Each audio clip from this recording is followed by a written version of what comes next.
Et comme tous les jours, on démarre avec Pierre Desreaux de Pure Média. Bonjour Pierre. Bonjour Philippe. On démarre avec vous, avec les audiences télé. Qu'est-ce que les Français ont regardé à la télé hier soir? Alors hier, c'est TF1 qui s'est classé en tête des audiences avec la suite de la saison 1 de sa série américaine New Amsterdam. C'était la 3e soirée de cette série médicale. 3 500 000 téléspectateurs étaient présents devant leur poste. 15,8% du public. Eh bien, c'est exactement le même score que la semaine dernière. Ah oui. France 2 est deuxième avec les derniers épisodes de la saison 5 de la série française Nina avec Annelise M. Nina qui a rassemblé hier 3 200 000 fidèles, 14,3% du public. Alors que les fans se rassurent, Nina reviendra l'année prochaine pour une saison 6. Mais attention, ce sera la dernière. France 3 est troisième avec un bon score là aussi pour Des Racines et des Ailes, le magazine de Carole Gessler. Des Racines et des Ailes qui a emmené hier ses téléspectateurs à Vienne. Je ne sais pas s'ils ont dansé une valse. Et dans la région du Tyrol, en Autriche. Ils ont fait de la tyrolienne. C'est ça. Allez-y, continuons. 2 500 000 téléspectateurs qui ont participé à cette escapade dans ce beau pays que l'on appelle le centre musical de l'Europe. Et c'est 11,8% de part d'audience pour Des Racines et des Ailes.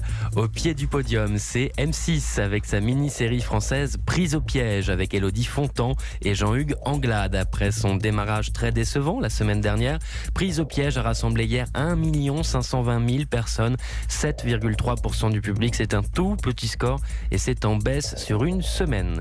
Du côté des autres chaînes, est-ce que j'ai du million? Oui. Il y a du million. Et on commence par TMC, comme chaque mercredi soir, TMC qui cartonne avec Burger Quiz, le jeu d'Alain Chabat, une spéciale Star Wars hier, et 1 140 000 personnes se sont amusées avec Alain Chabat.